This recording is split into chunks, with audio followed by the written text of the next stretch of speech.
ನಮಸ್ಕಾರ. ಈ ದಿನ ಜಾತಕದಲ್ಲಿ ಕಾಳಸರ್ಪ ದೋಷ ಹೇಗೆ ಉಂಟಾಗುತ್ತೆ ಅಂತ ನೋಡೋಣ. ಈ ಕಾಳಸರ್ಪ ದೋಷ ಇದೆಯಲ್ಲ, ಎಷ್ಟು ಅಡ್ಡಿ ಆತಂಕಗಳನ್ನ ಸೃಷ್ಟಿ ಮಾಡುತ್ತೆ ಅಂದ್ರೆ, ಸುಮಾರು ದಿನಗಳ ಹಿಂದೆ ನಾನು ಜಾತಕದಲ್ಲಿ ಬಹಳಷ್ಟು ಜಾತಕವನ್ನು ಪರಿಶೀಲನೆ ಮಾಡ್ತೀನಲ್ಲ, ಕಾಳಸರ್ಪ ದೋಷ ಫೈಂಡ್ ಔಟ್ ಮಾಡದೆ ಹಾಗೆ ಜಾತಕವನ್ನು ನೋಡದೆ ಹೋಗೋರು ಎಚ್ಚರಿಕೆಯಿಂದ ಇರಬೇಕು. ಮೊದಲು ಜಾತಕವನ್ನ ಒಳ್ಳೆ ನಿಪುಣ ತಜ್ಞರ ಹತ್ರ ನೀವು ಜಾತಕವನ್ನ ಪರಿಶೀಲನೆ ಮಾಡಿಸ್ಕೊಳ್ಳಿ.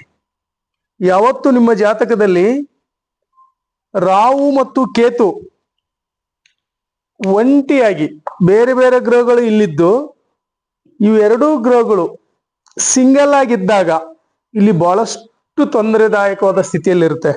ಎಲ್ಲಾ ಗ್ರಹಗಳು ಇಲ್ಲಿದಾವೆ, ಒಳ್ಳೊಳ್ಳೆ ಗ್ರಹಗಳು ಅಂದಾಗ ನಿಮ್ಗೆ ಫಲವನ್ನ ಕೊಡಲ್ಲ. ಮೊನ್ನೊಬ್ರು ಕಾಲ್ ಮಾಡಿದ್ರು, ಗುರುಗಳೇ ಬುಧ ದಶೆ ಇದೆ, ನನ್ಗೆ ಆಧ್ಯಾತ್ಮಿಕದ್ದೆಲ್ಲ ಆಗ್ಬೇಕಾಗಿತ್ತು, ಯಾಕೆ ಆಗ್ತಾ ಇಲ್ಲ, ತುಂಬಾ ಎದುರಾಗ್ತಾ ಇದೆ.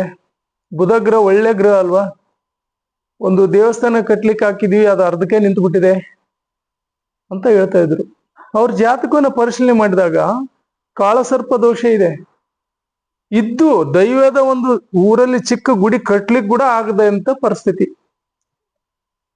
ಯಾಕೆ ಅಂದ್ರೆ ಇಲ್ಲಿ ರಾಹು ಮತ್ತು ಕೇತು ಇದ್ದಾಗ ಬೇರೆ ಗ್ರಹಗಳ ದಶೆಗಳ ವರ್ತನೆಯನ್ನ ಮತ್ತು ಬೆನಿಫಿಟ್ ಅನ್ನ ಕೊಡೋದೇ ಇಲ್ಲ. ನೆನ್ಪಿಟ್ಕೊಳ್ಳಿ, ಒಳ್ಳೆ ದಶೆ ಬಂದಿದೆ ಅಂದಾಗ ಇವು ಎರಡರ ದೋಷ ನಿಮ್ಗಿತ್ತು ಅಂದ್ರೆ, ಕಾಳಸರ್ಪ ದೋಷ ಪರಿಹಾರ ಮಾಡಿಲ್ಲ ಅಂದ್ರೆ ನಿಮ್ಗೇನು ಮದುವೆ ಭಾಗ್ಯ ನಿಧಾನ ಆಗುತ್ತೆ, ಮಕ್ಕಳ ಸಂತಾನ ಭಾಗ್ಯ ವಿಧಾನ ಆಗುತ್ತೆ, ವ್ಯವಹಾರದಲ್ಲಿ ಲಾಸ್ ಆಗೋದು, ಆರೋಗ್ಯದಲ್ಲಿ ಏರುಪೇರಾಗೋದು, ಮತ್ತು ಬೇರೆ ಬೇರೆ ಈ ಕೆಲವೊಬ್ರು ಹೇಳ್ತಾರೆ ವಿದೇಶ ಹೋಗ್ಬೇಕು ಅಂತಿರ್ತಾರೆ, ವಿದೇಶಕ್ಕೆ ಹೋಗಕ್ಕಾಗಲ್ಲ. ಈ ದೋಷ ಪರಿಹಾರ ಮಾಡ್ಕೊಂಡಾಗ ಆಟೋಮೆಟಿಕ್ ಆಗಿ ಹೋಗ್ಬಿಡ್ತೀರಿ. ಇಲ್ಲಿ ಏನಾಗುತ್ತೆ, ಕಾಳಸರ್ಪ ದೋಷದಲ್ಲಿ ಭಗವಂತ ಹಿಂದಿನ ಜನ್ಮದ ಒಂದು ಋಣದಲ್ಲಿ, ನಮ್ಮ ಪೂರ್ವ ಜನ್ಮದ ಮನೆ 5ನೇ ಮನೆಯಲ್ಲಿ ನೋಡ್ತೀವಲ್ಲ, ಅಲ್ಲಿರೋ ಪ್ಲಾನೆಟ್ಗಳು ಹಿಂದಿನ ಜನ್ಮದ ಒಂದು ಕರ್ಮ ಇದೆಯಲ್ಲ, ಆ ಕರ್ಮದ ಮನೆಯಿಂದ ಇವೆರಡು ಸೃಷ್ಟಿಯಾಗಿರ್ತವೆ. ನೆನ್ಪಿಟ್ಕೊಳ್ಳಿ, ಯಾಕಪ್ಪ ನನಗೆ ಕಾಳಸರ್ಪ ದೋಷ ಉಂಟಾಯ್ತು ಉಳಿದವ್ರಿಗೆಲ್ಲ ಇಲ್ಲ ಅಂದ್ರೆ, ನಿಮ್ಮ ಪೂರ್ವಜರು ಇಂದಿನ ಒಂದು ಇದರಲ್ಲಿ ಹಾವನ್ನ, ದೇವರಾವು ನಾಗರಾವು ಅಂತೀವಲ್ಲ, ಆ ಹಾವನ್ನ ಕೊಂದಿರ್ತಾರೆ.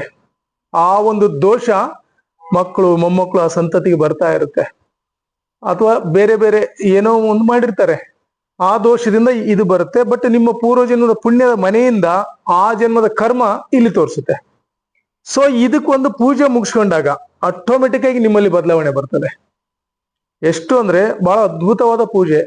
ಶ್ರೀ ಕಾಳಹಸ್ತಿಯಲ್ಲಿ, ತಿರುಪತಿಯಿಂದ 40 ಕಿಲೋಮೀಟರ್ ದೂರದಲ್ಲಿರುವ ಶ್ರೀ ಕಾಳಹಸ್ತಿ ದೇವಸ್ಥಾನದಲ್ಲಿ ನೀವು ಪೂಜೆ ಮಾಡಿಸ್ಕೊಂಡ್ರಿ ಅಂದ್ರೆ ಅದ್ಭುತವಾದ ಒಂದು ಎನರ್ಜಿ ಸ್ಟಾರ್ಟ್ ಆಗುತ್ತೆ. ಬ್ಯೂಟಿಫುಲ್ ಪೂಜೆ. ನೀವೆಲ್ಲ ಯಾರ್ಯಾರಿಗೆ ದೋಷ ಇದೆ ನಾನು ಬರೆದು ಕೊಟ್ಟಿದ್ದೀನಲ್ಲ ಅಡ್ರೆಸ್ಸು, ಅಲ್ಲೋಗಿ ಈ ಪೂಜೆಯನ್ನ ಮಾಡಿಸ್ಕೊಳ್ಳಿ, ತುಂಬಾ ಚೆನ್ನಾಗಿರುತ್ತೆ. ಮತ್ತು ನಿಮ್ಮ ಜಾತಕದ ಪ್ರಕಾರ ದಶೆಗಳು ಒಳ್ಳೆ ಪಾಸಿಟಿವ್ ಕೊಡ್ಲಿಕ್ಕೆ ಶುರು ಮಾಡ್ತವೆ. ಇಲ್ಲ ಅಂದ್ರೆ ಬರೀ ನೆಗೆಟಿವ್ ಸೃಷ್ಟಿ ಆಗ್ಬಿಡುತ್ತೆ. ಎಷ್ಟು ಅಂದ್ರೆ ನಿಮ್ಗೆ ಅದು ಹೇಳ್ಕೊಳಕ್ಕಾಗಲ್ಲ ಅಷ್ಟು. ಒಂದು ಕಾಳಹಸ್ತಿ ತಿರುಪತಿ ದರ್ಶನದ ನಂತರ ಕಾಳಹಸ್ತಿಯನ್ನ ಪೂಜೆ ಮಾಡಿಸ್ಕೊಂಡು ಮನೆಗೆ ಬಂದ್ಬಿಡಿ, ಸೀದಾ ಮನೆಗೆ ಬಂದ್ಬಿಡಿ, ಬೇರೆ ಏನು ಎಲ್ಲಿ ಹೋಗೋದು ಬೇಡ. ಫಸ್ಟ್ ಶ್ರೀ ವೆಂಕಟೇಶ್ವರ ಸ್ವಾಮಿ ದರ್ಶನ ತಗೊಳ್ಳಿ ತಿರುಪತಿಯಲ್ಲಿ, ನಂತರ ಶ್ರೀ ಕಾಳಹಸ್ತಿಗೆ ಹೋಗಿ ಈ ಪೂಜೆಯನ್ನ ಮಾಡಿಸ್ಕೊಂಡು ಬಂದ್ಬಿಡಿ.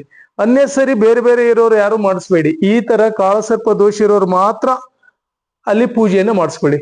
ಅಲ್ಲಿ ನಿಮ್ಮ ಆರ್ಥಿಕ ಚೆನ್ನಾಗಿತ್ತು ಅಂದ್ರೆ 5,000, 2,500, 1,500 ಈ ತರ ಇರುತ್ತೆ. ಆರ್ಥಿಕವಾಗಿ ನನಗೆ ಸ್ವಲ್ಪ ಕಡಿಮೆ ದುಡ್ಡಿದೆ ಅಂದ್ರೆ 250, 500, 750 ಕೂಡ ಪೂಜೆ ಮಾಡ್ತಾರೆ. ನೀವು ಅಲ್ಲಿ ಪೂಜೆ ಮಾಡ್ಕೊಂಡು ದರ್ಶನ ತಗೊಂಡು ಆ ಸ್ವಾಮಿ ಇದನ್ನ ಮಾಡಿಸ್ಕೊಂಡು ಬನ್ನಿ. ದಿನಗಳು ಕಳೆದ ಹಾಗೆ ನಿಮ್ಮ ಜೀವನದಲ್ಲಿ ಬಹಳಷ್ಟು ಬದಲಾವಣೆಗಳು ಬರುತ್ತೆ. ನೀವೇ ಅದನ್ನ ಅನುಭವಿಸ್ತೀರಿ. ಯಾಕಂದ್ರೆ ನಾನು ಬಹಳಷ್ಟು ಪ್ರೆಡಿಕ್ಷನ್ ನೋಡಿದ್ದೀನಿ. ಮಕ್ಕಳಾಗದೆ ಇರೋರಿಗೆ ಎಷ್ಟೋ ಜನಕ್ಕೆ ಮಕ್ಕಳಾಗಿದೆ, ಮದುವೆ ಆಗದೆ ಇರೋರಿಗೆ ದಿಢೀರ್ ಮದುವೆ ಆಗಿದೆ. ಎಲ್ಲವನ್ನ ಕೊಡ್ತಕ್ಕಂತ ವಾಯುಲಿಂಗ ಸ್ವಾಮಿ, ಕಾಳ ಸರ್ಪ ದೋಷದ ಪರಿಹಾರ ಮಾಡ್ತಿರಲ್ಲ, ಆ ಕಾಳಹಸ್ತಿಯಲ್ಲಿ ಇರ್ತಕ್ಕಂಥ ಸ್ವಾಮಿ ಇದನ್ನೆಲ್ಲ ಶಿವ ಭಗವಂತ ವಾಯುಲಿಂಗದಿಂದ ಸೃಷ್ಟಿಯಾಗಿರ್ತಕ್ಕಂಥದ್ದು. ಮತ್ತು ಭಕ್ತ ಕಣ್ಣಪ್ಪ ಅನ್ನೋ ಭಕ್ತ ಕಣ್ಣಪ್ಪ ಇದಾನಲ್ಲ, ಅಲ್ಲೇನೆ ಶಿವನ ಪ್ರತ್ಯಕ್ಷ ಆಗಿ ವರವನ್ನು ಕೊಟ್ಟಿದ್ದು. ಮತ್ತು ಅಲ್ಲಿ ಎಸ್ಪೆಷಲಿ ವಾಯುಲಿಂಗ ಅಂತ ಇರೋದ್ರಿಂದ ಅಲ್ಲಿ ಜ್ಯೋತಿಗಳು ಯಾವತ್ತು ಆ ರೂಮ್ ಎಲ್ಲ ಕಿಟಕಿ ಏನು ಇಲ್ದಿದ್ರು ಕೂಡ ಆ ಜ್ಯೋತಿ ಯಾವಾಗ್ಲೂ ಶೇಕ್ ಆಗ್ತಾ ಇರುತ್ತೆ ಅಲ್ಲಿ. ಅದು ಆ ಎನರ್ಜಿ ಅಂತ ನಾವು ಕರಿಬಹುದು. ಅಲ್ಲಿ ಪ್ರತ್ಯಕ್ಷವಾಗಿ ಒಂದು ಪಾಸಿಟಿವ್ ಎನರ್ಜಿ ನಮ್ಗೆ ಫೀಲ್ ಆಗುತ್ತೆ ಅನ್ನೋದು ಅಲ್ಲಿ ನಿಜವಾದ ಸ್ಥಿತಿ ಇದೆ. ಯಾರ ಜಾತಕದಲ್ಲಿ ಈ ದೋಷ ಇದೆಯೋ ಅವರೆಲ್ಲರೂ ದಿಢೀರ್ ಬೇರೆ ಕೆಲಸ ಬಿಟ್ಟು ಮೊದಲು ಮುಗಿಸ್ಕೊಂಡು ಬಂದ್ಬಿಡಿ ಪೂಜೆಯನ್ನ. ಆಗ ನಿಮ್ಮ ಜೀವನದಲ್ಲಿ ರಾಶಿ ಚಕ್ರಗಳಲ್ಲಿ ಬದಲಾವಣೆಗಳು ಚೇಂಜ್ ಆಗುತ್ತೆ. ಎಷ್ಟು ಅಂದ್ರೆ ಶಾಂತಿ ಆವರಿಸುತ್ತೆ, ನಿಮ್ಮಲ್ಲಿ ತುಂಬಾ ಶಾಂತಿ ಆವರಿಸುತ್ತೆ.